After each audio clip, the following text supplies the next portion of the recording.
Setelah digemparkan dengan ritual sesat mandi bareng, kini warga Pandeglang, Banten kembali digegerkan dengan kemunculan aliran hadzat. Penganut aliran itu sholat menghadap arah mata angin.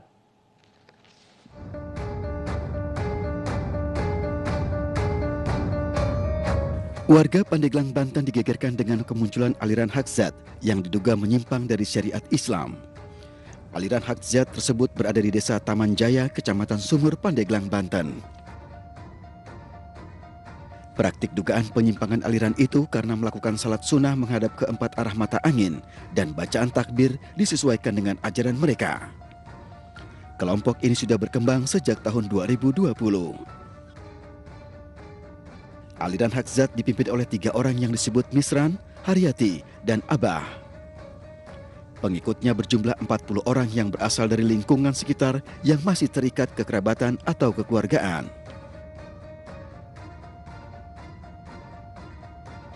Dikabarkan aliran hadzat tersebut sudah didatangi oleh Majelis Ulama Indonesia Kabupaten Pandeglang untuk diberikan pembinaan sebagai antisipasi aksi yang tidak diinginkan.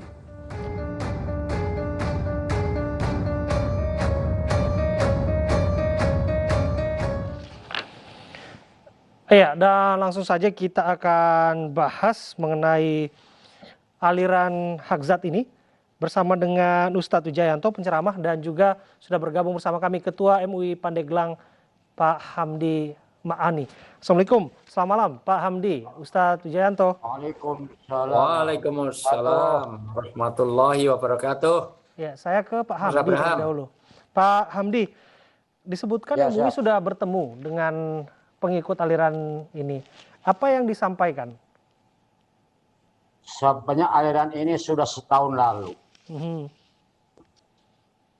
Begitu muncul, kemudian diketahui oleh pihak Muspika dan MUI Kecamatan, langsung menuju lokasi. Nah, setelah seminggu kemudian, kita bersama tim dari Polres dikumpulkan semuanya berjumlah 40 orang aliran hadzat yang dibawa ketuanya atau kesepuannya adalah Bapak Sahib. Itu. Oke, disebutkan sempat ada upaya pembinaan juga ya, Pak Hamdi? Nah, setelah dikumpulkan di Balai Desa Taman Jaya, langsung kita berikan pemahaman bahwa pengamalan yang dilaksanakan oleh kelompok hadzat itu sangat menyimpang karena sholatnya menghadap 4 arah. Itu. Alhamdulillah saat itu pun pimpinannya yang bernama Pak Sahim tobat langsung. Hanya 2 orang. Di antaranya yang bernama Misran dan Karyati, Ibu Haryati saat itu tetap belum mau kembali kepada ajaran yang benar. Istilah Sunda mah kekeh tidak mau. Tidak mau. Sehingga akhirnya kami serahkan ke pihak Polres, dibawalah 2 orang Misran dan Haryati ke Polres. Oke, Pak Hamdi. Setelah itu dibina. Ya. Sejauh yang diketahui, apakah aliran hadzat ini hanya ada di Pandeglang atau jangan-jangan sudah ada wilayah lain di pesisir Banten dan lain sebagainya? Ya, kami yang penting ada di Pandeglang, itu saja yang kami ketahui. Gitu. Oke. Di Pandeglang. Barangkali juga penting kita untuk bertanya ya, kalau kita tahu ini kan sangat kontroversial, sampai pengikut ada 40 orang dan sudah hampir setahun prakteknya, apa yang membuat mereka mau mengikuti aliran yang jauh dari syariat Islam? Ya, karena mungkin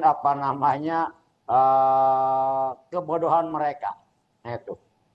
Kebodohan mereka, ketidakmengertian ajaran-ajaran Islam yang sebenarnya, kemudian datang aliran itu.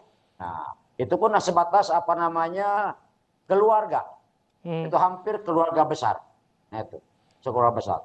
Tetapi alhamdulillah seminggu dibina 2 orang pimpinannya di ulama Pandeglang, yakni Abuya Muhtadi Nah, alhamdulillah sadar. Oke. Setelah sadar, kita kembalikan lagi ke warga, dikumpulkan semua pengikutnya, dan syahadat lagi. Semua sudah menerima untuk mengikuti ajaran Islam yang sebenarnya dan meninggalkan perilaku-perilaku yang dianggap sesat. Oke. Saya bergeser ke Ustadz Wijayanto. Ustadz, disebutkan aliran ini melaksanakan ibadah sholat menghadap 4 arah mata angin. Ini satu dari sekian praktek yang belum banyak kita ketahui mengenai apa yang dilakukan penyimpangan dari syariat Islam. Menurut Ustadz Wijayanto, apa yang membuat para pengikut ini dalam tanda kutip ya, mereka merasa semacam tersihir untuk mengikuti alirannya? Ada banyak aspek ya, karena ini pasti bukan single faktor. Ini multifaktor. Faktor pertama memang betul kata Kiai Hamdi bahwa pasti ada kekurangpahaman terhadap ajaran agama. Memang masyarakat kita ini, mohon maaf kalau di Jawa itu ada istilah Islam hanya KTP. Islam KTP itu hanya pengakuan, tidak dengan pemahaman yang utuh. Dan itu menjadi floating mess. Mudah sekali untuk diajak ke teroris, diajak ngebom, diajak apa-apa untuk aliran sesat kalau sudah. Makanya al-ilmu imamul amal. Ilmu itu adalah guidance dari satu amal. Bahkan Mas Abraham, mohon maaf, ibadah itu sendiri kalah dengan keilmuan. Iya. Karena mau ibadah sehebat apapun, kalau tidak berdasarkan ilmu, nanti nggak diterima. Maka kunci pertama adalah pemahaman yang utuh dulu. Pemahaman yang komprehensif terhadap Islam. Mas Abraham itu rajin banget, jam 10 udah duhur, jam 11 sudah asar. Nggak diterima, karena nggak sesuai dengan ilmu. Sebagaimana sholat. Sholu kama ra'aitumuni sholli. Sholat itu harus melihat bagaimana praktek Rasulullah di dalam sholat. Ya. Sementara mana ada pemahaman kita di seluruh umat di dunia tidak ada sholat sampai menghadap ke 4 kiblat. Kalau ke Aqsa pernah, tetapi setelah turun surat Al-Baqarah 142, pindah ke Masjidil Haram. Jadi tidak ada sholat sampai menghadap ke 4 kiblat. Pasti ini karena kekurangpahaman. Satu, ilmu. Maka Imam Syafi'i rahmatullahi mengatakan menuntut ilmu itu pahalanya melebihi daripada tahajud semalam suntuk. 1 jam menuntut ilmu, itu 1 jam dengerin iNews TV untuk dapat ilmu, itu pahalanya melebihi daripada tahajud semalam suntuk. Yang barangkali Mas Abraham tadi malam nggak tahajud sampai semalam suntuk. Nah, dilihat dari wajahnya kelihatan. Yang kedua, pasti ini kondisinya kondisi yang sedang uncertainty, ketidakpastian. Ketidakpastian ini maka memancing orang untuk mencari privilege. Saya tidak tahu motif ini. Privilege ini hanya untuk popularitas atau untuk karena ini dekat-dekat mau pemilihan, mau cari massa segala macam. Artinya ketidakpastian secara ekonomi sering orang mencari jalan pintas. Atau yang disebut dengan budaya instan. Jalan pintas ini pakai kedok agama paling enak. Orang pengen cepat kaya, cukup nanti pakai pakaiannya simbolnya simbol agama. Pasti nanti agama ini yudillu bi kasiro wa yahdi bi kasiro. Agama ini untuk mengumpulkan uang pakai agama yang mudah, untuk mengumpulkan wanita pakai agama mudah, apalagi nanti 2024. Mohon maaf, agama akan dipakai untuk 2024 nanti. Nah, jadi ini kondisi. Ya. Baik, Ustadz, sebelum kita lanjut. Sebelum kita lanjutkan, Ustadz, saya mau klarifikasi satu hal. Saya seorang Nasrani. Tapi ini sangat penting untuk menjadi bahasan kita bersama karena ini adalah persoalan sosial kemasyarakatan. Karena yang kita harapkan tidak akan terjadi ada gesekan dan konflik horizontal akibat aliran-aliran yang dianggap jauh menyimpang dari apa yang diakui di dalam negara kita yang berasaskan kepada hukum. Begitu ya Ustadz ya.